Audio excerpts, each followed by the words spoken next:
Hello friends, सौर academy के YouTube channel में आप सभी लोगों का स्वागत है। आज शुक्रवार है और हर शुक्रवार को हमारी वीकली करंट अफेयर की क्लास होती है, जिसमें पिछले एक सप्ताह के महत्वपूर्ण प्रश्नों को देखते हैं जो आपकी सभी परीक्षाओं के लिए महत्वपूर्ण होते हैं। तो चलिए क्लास को शुरू करते हैं और देखते हैं आज के प्रश्नों को। आज का जो पहला प्रश्न है, हाल ही में किस दिन पूरे विश्व में बोधि दिवस मनाया जा रहा है? किस दिन विश्व में बोधि दिवस मनाया जा रहा है? तो यदि ऑप्शन की बात करें तो 7 दिसंबर, 8 दिसंबर, 9 दिसंबर, 10 दिसंबर, किस दिन बोधि दिवस के रूप में मनाया जा रहा है? तो 8 दिसंबर, आज 8 दिसंबर है और आज ही के दिन पूरे विश्व में बोधि दिवस के रूप में मनाया जा रहा है। इसकी डिटेल देख लेते हैं। 8 दिसंबर के दिन बौद्ध धर्म के संस्थापक महात्मा बुद्ध को ज्ञान की प्राप्ति हुई थी। ज्ञान की प्राप्ति उन्हें कहां हुई थी? तो बोधि वृक्ष, पीपल वृक्ष के नीचे, और इसी दिन को बोधि दिवस के रूप में हम मनाते हैं। इसके अलावा कुछ अन्य तथ्यों को भी देख लेती हैं। एशिया का जो ज्योतिपुंज बोला जाता है वो भी गौतम बुद्ध को बोला जाता है। प्रथम उपदेश इनका धर्मचक्र प्रवर्तन के नाम से जाना जाता है। मृत्यु, महापरिनिर्वाण और इनके त्रिरत्न है बुद्धम, धम्मम, संघम। तो इन तथ्यों को भी याद रखिए। नेक्स्ट देख लेते हैं। हाल ही में सियाचिन में तैनात होने वाली भारतीय सेना की पहली महिला चिकित्सा अधिकारी कौन बनी है? अभी हाल में ही सियाचिन में तैनात होने वाली भारतीय सेना की पहली महिला चिकित्सा अधिकारी बनी है। तो कौन बनी है? ऑप्शन को देख लेते हैं। कैप्टन गीतिका कौल, मेजर रेखा मंदाना, डॉक्टर रश्मि महाजन और कैप्टन सीमा तंवर। तो कौन बनी है? तो ये कैप्टन गीतिका कौल बनी है।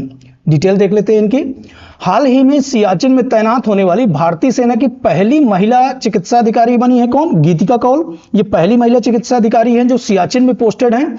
सियाचिन हिमालय पर स्थित दुनिया का सबसे ऊंचा युद्ध स्थल है। लगभग 15,000 फीट की ऊंचाई है, इससे ज्यादा भी है। ये दुनिया का सबसे ऊंचा युद्ध स्थल है जहां पे गीतिका कौल अभी पदस्थ हैं। तो ये पहली महिला चिकित्सा अधिकारी हैं जो ऐसा ये उपलब्धि प्राप्त की है। नेक्स्ट देख लेते हैं। हाल ही में किस फुटबॉल खिलाड़ी को times athlete of the year 2023 से नामित किया गया है? इंपॉर्टेंट है, times athlete of the year 2023 से किसे नामित किया गया है? तो ये कौन है? लियोनेल मेसी हैं। लियोनेल मेसी ये अर्जेंटीना के फुटबॉल प्लेयर हैं। इनकी डिटेल देख लेते हैं। अर्जेंटीना के कप्तान लियोनेल मेसी को टाइम पत्रिका का एथलीट ऑफ द ईयर 2023 के पुरस्कार से नवाजा गया है। इससे पहले लियोनेल मेसी ने 2009, 10, 11, 12, 15, 19, 21 और 23 में बेलन डी आर पुरस्कार भी 8 बार बेलन डी आर पुरस्कार भी जीता है। तो इस तथ्य को भी याद रखिए। नेक्स्ट देख लेते हैं। हाल ही में उत्कृष्ट वैज्ञानिक योगदान के लिए किस वैज्ञानिक को कर्मवीर चक्र पदक और रेक्स कर्मवीर ग्लोबल फेलोशिप से सम्मानित किया गया है? कर्मवीर चक्र पदक और रेक्स कर्मवीर ग्लोबल फेलोशिप से किस वैज्ञानिक को सम्मानित किया गया है? तो डॉक्टर हेमचंद्रन रवि कुमार, नरेंद्र कृष्ण कर्माकर, डॉक्टर एपीजे अब्दुल कलाम या इनमें से कोई नहीं।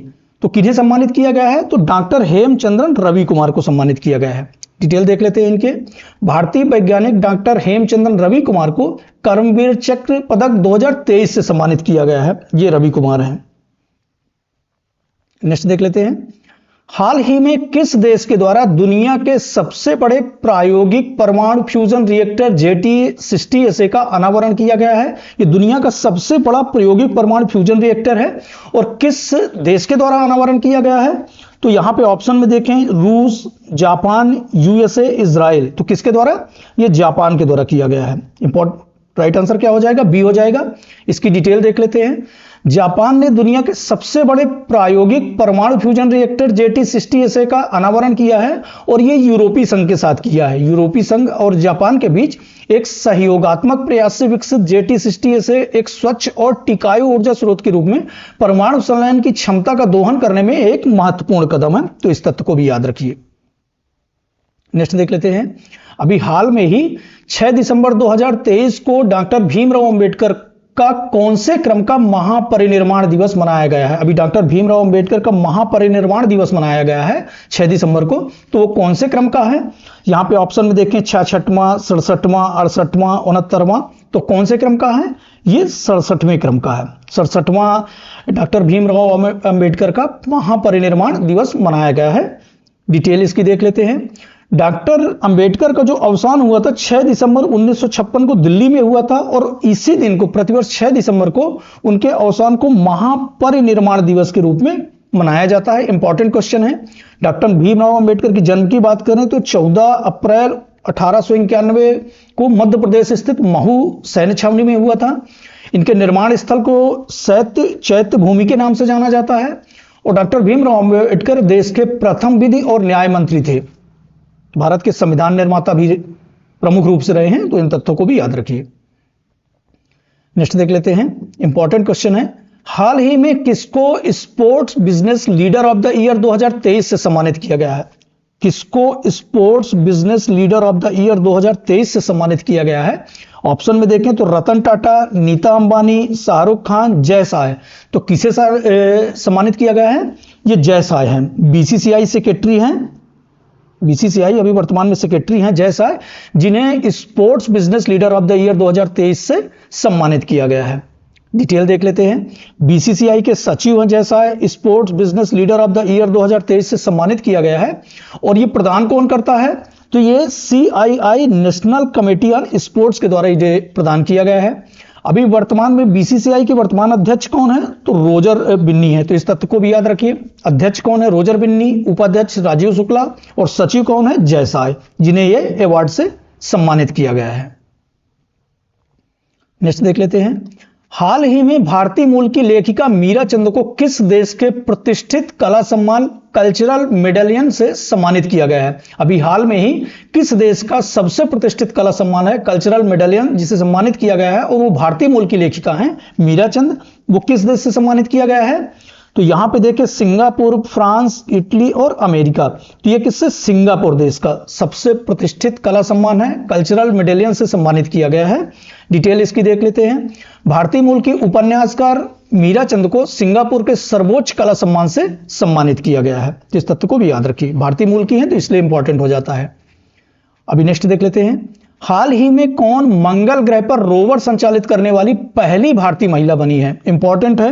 मंगल ग्रह पर रोवर संचालित करने वाली पहली भारतीय महिला कौन बनी है? तो यहां पे ऑप्शन में देखते हैं। डॉक्टर अक्षता कृष्णमूर्ति, डॉक्टर रश्मि मुखर्जी, अमीषा चटर्जी, विभा चौधरी। तो ये कौन है?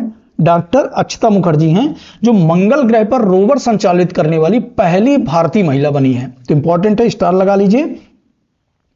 नेक्स्ट देख लेते हैं। हाल ही में भारत सरकार के किस मंत्रालय द्वारा भौगोलिक सूचना प्रणाली एप्लीकेशन ग्राम मानचित्र लॉन्च किया गया है? किस भारत सरकार का कौन सा मंत्रालय है भौगोलिक सूचना प्रणाली एप्लीकेशन ग्राम मानचित्र लॉन्च किया है? तो कौन सा मंत्रालय है? ये पंचायती राज मंत्रालय है। कौन सा मंत्रालय है? पंचायती राज मंत्रालय, जो अभी गिरिराज सिंह हैं पंचायती राज मंत्री हैं। इसकी डिटेल देख लेते हैं। तो भारत सरकार के पंचायती राज मंत्रालय द्वारा भौगोलिक सूचना प्रणाली एप्लीकेशन ग्राम मानचित्र लॉन्च किया गया है। नाम याद रखिए, इंपॉर्टेंट है। ग्राम मानचित्र, इसका जो उद्देश्य है, पंचायती राज मंत्रालय द्वारा ग्राम पंचायतों द्वारा स्थानिक योजनाओं को बढ़ावा देने के उद्देश्य से भौगोलिक सूचना प्रणाली GIS एप्लीकेशन ग्राम मानचित्र का शुभारंभ किया है। किसका शुभारंभ किया है? ग्राम मानचित्र। और किसके द्वारा? पंचायती राज मंत्रालय के द्वारा। नेक्स्ट देख लेते हैं। हाल ही में फोर्ब्स द्वारा अभी दुनिया की सबसे 100 प्रभावशाली महिलाओं की सूची जारी की है। उसमें कितनी भारतीय महिलाओं को शामिल किया गया है?